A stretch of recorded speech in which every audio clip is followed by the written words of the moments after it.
প্রশ্ন করি আমি, একটা মা যখন একটা বাচ্চাকে জন্ম দেয়, ওই সন্তান মায়ের কোলে পায়খানা করলো, পেশাব করলো, মা খেতে যাচ্ছে কোলে পায়খানা করে দিল, মা ঘুমাতে যাচ্ছে পায়খানা করে দিল, একটা দিনের জন্য একটা কোনো মা বলতে পারে হতভাগা সন্তান দূর হয়ে যা, আজ থেকে তুই অন্য ঘরে ঘুমা, আমি মা অন্য ঘরে ঘুমাই, কেননা তোকে নিয়ে আমি আর ঘুমাবো না, তুই আমাকে খেতে দিস না, ঘুমাতে দিস না, আমি খেতে যাই আমার গায়ে পায়খানা করিস, ঘুমাতে যাই পায়খানা করিস, আজ থেকে আমি তোকে আর নিয়ে ঘুমাবো না, তুই অন্য ঘরে ঘুমা, আমি মা অন্য ঘরে ঘুমাই। কোন মা বলতে পারে?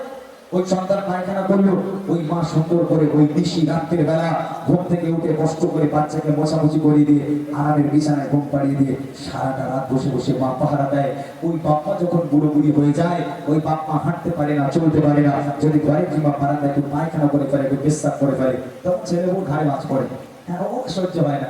কত বড় বৌমা স্বামীর বল হয়ে যাবো, তোমার ঘরে বসে বসে হাত পরিষ্কার করে, ও হবে না, ও বুড়ো বুড়ি ঘন্টা বাইরে বার করবো। ওই ছেলে ওই পাল্লায় পড়ে উঠোনে যে জায়গা ছিল, একটা তিরপল টানিয়ে কি একটা টিন দিয়ে চাল তৈরি করে তত্ত্ব ঝুঁকিয়ে দিল, বাপ মা ওর মধ্যে পচে মরো। আল্লাহ পাক বলে আল্লাহ তা'বুদু ইল্লা ইয়্যাহু ওয়া বিল ওয়ালিদাইনি ইহসানা।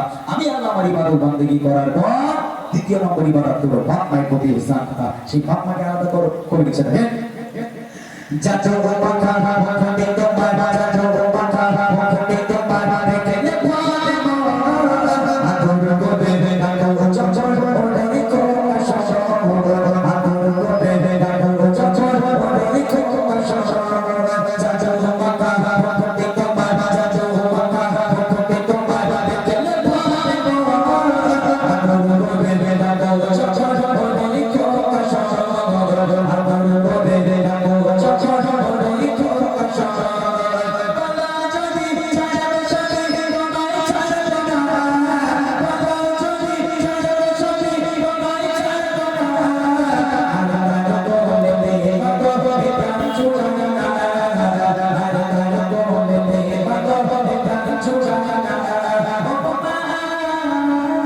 ও বাবা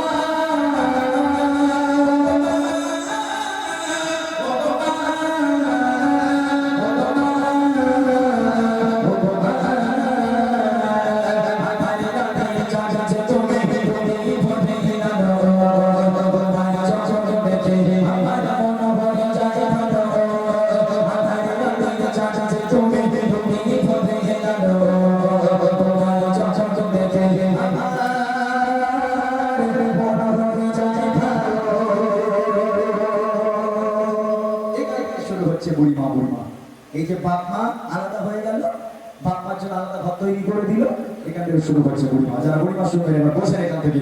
মা আলাদা খায়, ছেলে আলাদা খায়। যারা এখানে আলাদা আছে নাক করবেন না, আপনাদের বলি না। মা আলাদা খায়, ছেলে আলাদা খায়। মা রাস্তার ধারে দাঁড়িয়ে আছে, সন্তানটা কখন বাজারে যাবে, মা অপেক্ষা করছে। হঠাৎ করে সন্তান একটা ব্যাগ নিয়ে বাড়ি থেকে বার হলো। মা রাখছে, এই খোকা কোথায় যাচ্ছিস বাবা? বলে না বাজারে যাচ্ছি। হ্যাঁ, মা বলছে, এই খোকা রাতের বেলা থেকে বুকের ব্যথাটা বড্ড বেড়েছে বাবা, 10টা বাড়িতে ওষুধ এনে দিবি। তখন ছেলে বলছে, মা এই জন্য তোমার সামনে আমি যাই না, তোমার সঙ্গে দেখা হলেই শুধু খাই খাই, এটা এনে দিয়ে ওটা এনে দিয়ে, তো খাইতেই করো না তুমি, হ্যাঁ ওই জন্য তোমার সামনে আমি যাই না। মা যদি 10 টাকা রসুন আনতে পারে, মা নাকি খাই খাই করে, রাগ করবেন না। আর ওই ছেলেরা যদি শাশুড়ি ফোন করে বলে, জামাই আমি যাচ্ছি, উনি আমার জামাই তো শাহরুখ খান, হ্যাঁ বাড়িতে বোর কাছে ওর বলে তোমার মা আসছে, কি খেতে ভালোবাসে, গরুর গোস না মুরগির গোস, বলে আমার দুটোই খায়, বলে কিচ্ছু চিন্তা করো না, শাশুড়ি বলে কথা, ইলিশ মাছটা না আনতে খাওয়া, কি দরদ বড় দেখি। এর একটা কারণ আছে, এই মায়ের মাকে ভালোবাস না বাসার একটা কারণ আছে। রাগ করবে না, 5G জামানা তো, ইন্টারনেট এত স্পিডে চলছে 5G জামানায়, এই মায়ের পায়ের তলায় জান্নাত আর নেই, জানি পারে শাশুড়ি পায়ের তলায় চলে গেছে। ওই দিন জামাই দেখা শাশুড়ি পায়ে কিছু মুখাচ্ছে, বুঝলেন না? যার বাড়িতে বাপ মা আছে তার বাড়িতে বরকত আছে, যার বাড়িতে বাপ মা নেই লক্ষ লক্ষ টাকা ইনকাম করে আনবে, কোনদিন আল্লাহর রহমত তোমার ঘরে হতে পারে না, আল্লাহর বরকত হতে পারে না। তোমার বাপ মা তোমার জন্য রহমত, তোমার বাপ মা তোমার জন্য বরকত, চেষ্টা করেছে। তোমার